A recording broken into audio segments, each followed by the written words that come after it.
Oh, what you see here is my bathroom being flooded, and I tried to catch it as quick as I could. There's my closet there that got flooded as well, which a lot of hiking gear was right below that. I kind of had it all out of the way, pretty much right below that leak there.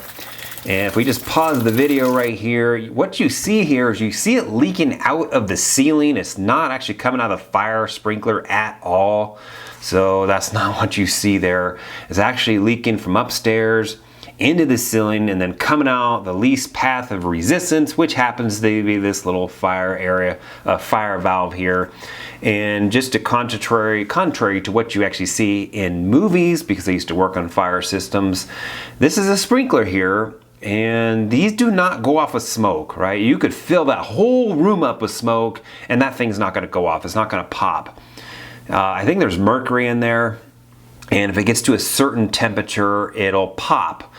And so if a room has, 10 sprinklers in it, all of them are not gonna go off like you see in a movie. If you, in movies, if you see them pop one, all of them pop, or it floods the whole room. But that's not true at all.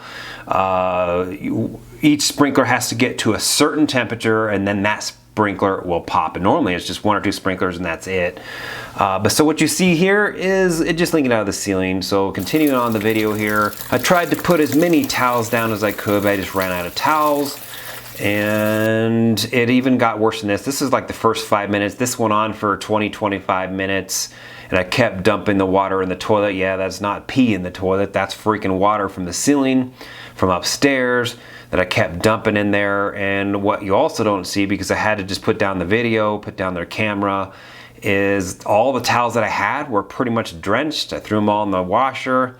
I ran out of towels. And at this point, it even got worse. It started leaking in more places in my bathroom. And what you also don't see in this video is it actually coming down in the middle of the walls down to the floor. And then right on the outside, on the right-hand side behind the toilet there, that's a closet on the other side of the room there. And that it kind of just water went in there and then got all the way out to the kitchen, and the kitchen kind of runs right into the family room, and that whole area flooded as well. In addition to it also coming out of the ceiling in my room, which is just right behind me here. In addition to that, also coming out of the ceiling out near the kitchen as well. So I had my hands full, and 2 steps forward, 1 step back.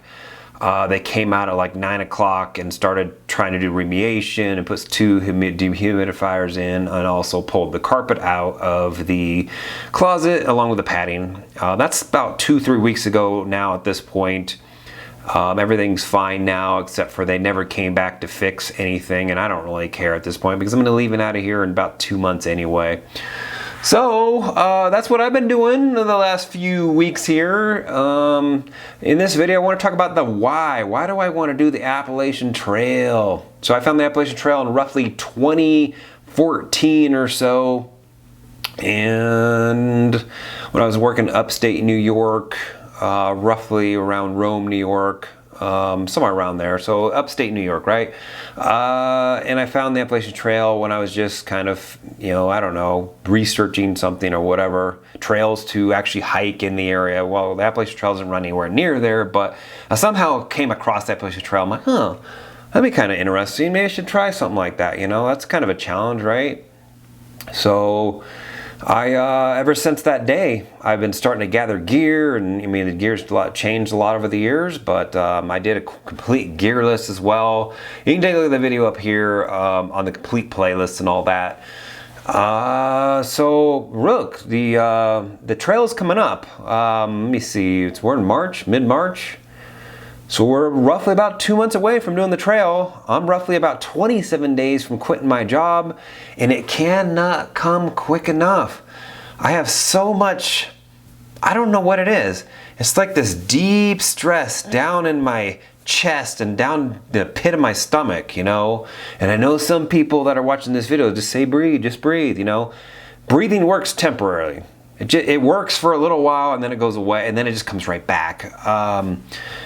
That's not the issue. The breathing's not the issue. The breathing will just temporarily get rid of it. I probably need to take some, you know, some chamomile, or I need to have some lavender or something. Maybe turn my mister on, which I need to get back out of the box. But I don't know what's going on. There's just like a lot of stress for some reason. I don't know why, because a lot of the big stuff I need to do is done.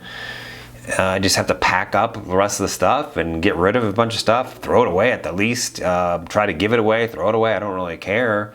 All the hard work's really done at this point. I think it's just a matter of, because I'm quitting my job and I have to do this, I have to do that.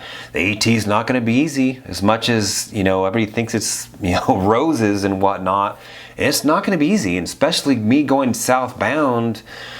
I'm doing basically the first 40 to 60 days. That's the hardest part of the trail. There's a lot of ups and downs. Puds. There's a lot of puds, right? You might hear me saying puds in the future, but that's a pointless up and downs. There's a lot of those in the beginning.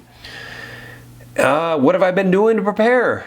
I've been stretching mostly lately. It's starting to get a little bit warmer out. Well, we're getting a snowstorm, I think, on Monday, just a small one, but I am starting to stretch. I was starting to actually hike as well, and I'm going to probably actually start trying to train my legs a little bit. But I am going to go on at least one hike before I leave with my pack fully loaded out as well. I'm also going to edit that on the phone, in addition to creating the thumbnail on the phone, and then upload it from the phone just to test that whole process out as well. So that's what I've been doing. The Appalachian Trail really just can't come soon enough at this point, because I really just need to get rid of the stress and I don't know why I have it. I don't know what the stress is. Honestly, it's not about quitting the job. It's not about that at all. I just really don't even know what it is, you know.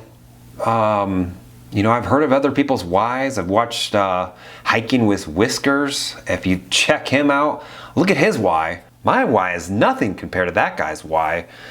That dude's why will destroy my why. My why is nothing fancy at all. It's just me looking to say, oh, I want to do that. That's a challenge, right? That's a challenge of a lifetime for me. You know, I mean, at the end of the day, you're just walking. There's nothing fancy about it. You know, I mean, I don't like going uphill, but whatever, I can still get through it. There's typically 4 things that take people up the trail. I guess it's money, it's time, it's, let's see here, it's mental, and it's some sort of injury. For me, it's not money, it's not time, and it's probably not mental. For me, it's most likely going to be physical as my most likely cause. I'm a pretty mentally strong person. I know, you know, mentally, when I've climbed a lot of 14ers, I've done 10 14ers here in Colorado, that it's just a mental game. It's not like you can sit out there and cuss a lot or whatever and say, why the hell am I doing this, you know, but at the end of the day, if you keep pushing forward, guess what? You know, eventually you reach the top, and then you come down, and then you get home, and you're like exhilarated and all that. But there's no difference here, you know. I don't think it's a mental issue. I think it's just it's being tired out or worn out, or my body's broken down, and there's no time limit for me per se, but I want to get it done roughly in September, October, mid-October at the latest. And if I had to push it out to November, I could. I'd probably have to change out some gear by then. So timing is not really an issue for me, but I do have a time frame that I want to get it done. It's not that I got to go back to a job or anything like that. It's just me not wanting to deal with the cold and have to switch out to heavier gear and all that. So I really don't have a good why, to be quite frank with everybody here. It's just, I thought it would be interesting to do. I thought it would be, you know, a good chapter of my life, and to move on to the next chapter, leave the 9 to 5, leave the rat race behind, and start a new thing, start a new adventure. And that's really it, you know. I could say, you know, I was going to work on a PhD probably about 10 years ago or so. And I'm glad I didn't do it now, because that'd have been like 7 years of my life. And I hate writing. Anyone that knows me knows I hate writing. I suck at writing too. But, you know, I would have been doing it for the wrong reasons. I actually looked up some, you know, I did some research on it and said, if you're doing a PhD for this or for this or for this or for this, don't be doing a PhD or don't do a PhD. And sure enough, you know, I was doing it for all the wrong reasons. You know, I would be called the doctor of IT, right? The other thing is I was never supposed to go this far in life, right? I was never supposed to get a master's, right? So for me to just, you know, get that last little stretch done and get the PhD done was a challenge to myself. You know, I really firmly believe that there's nothing in this world that I can't do. If I want to go to the Mars, why the Mars? If I want to go to the moon, I can go to the freaking moon. That's just my belief. I believe that there's nothing that I cannot do. So it'll be interesting to see what happens on the Appalachian Trail. All of y'all are following me, and I'm not a quitter, so it would have to be something pretty substantial for me to quit. You know, I do think that the body can repair itself no matter what you really do to it. You know, even if you broke it down for 6 months hiking, I know that I pretty firmly believe that short of, you know, tearing an ACL or something like that, or getting bit by a snake or something, whatever, or getting Lyme disease, pretty much everything it'll repair itself, right? You lose, you know, you sprain ankles or you lose toenails or something like that, or you get cankles or whatever. All that stuff should go away. You get trench foot, I don't know, all that stuff should go away. I'm not too worried about any of that stuff right there. Blisters and whatnot. I am worried more about long-term damage. You know, I want to make sure I don't get Lyme disease. I also want to make sure that I don't get bit by a snake. So snakes and ticks are probably one of the biggest concerns for me. Bears are not. I don't really care about bears. I'm sure when I see the first one, it'll probably scare me a little bit just because, but honestly, anytime I've seen a black bear in anybody's AT video, they're not very big. I know people think they're very big, but they're not. I've seen some big black bears, but all the black bears I've seen on the trail have been pretty small. I'm not too worried about it. Moose I'd probably be more concerned about, so I'll be a little more hesitant there. But so I know I really don't have a good why. And that's okay. You know, for me, it's about moving on, and hopefully this can actually just release that stress, where that stress is just completely gone. I have no more care in the world, and I can become a Sunday afternoon driver like the old codgers do, where they have no care in the world. It doesn't matter if it takes them 4 hours to get to Denny's or not. They have nothing else to do. I got people to do and places to see. Okay, that might be backwards. Anyways, if you have any comments, questions, concerns, leave a comment down below. We'll see you next video. Thanks for watching. Bye.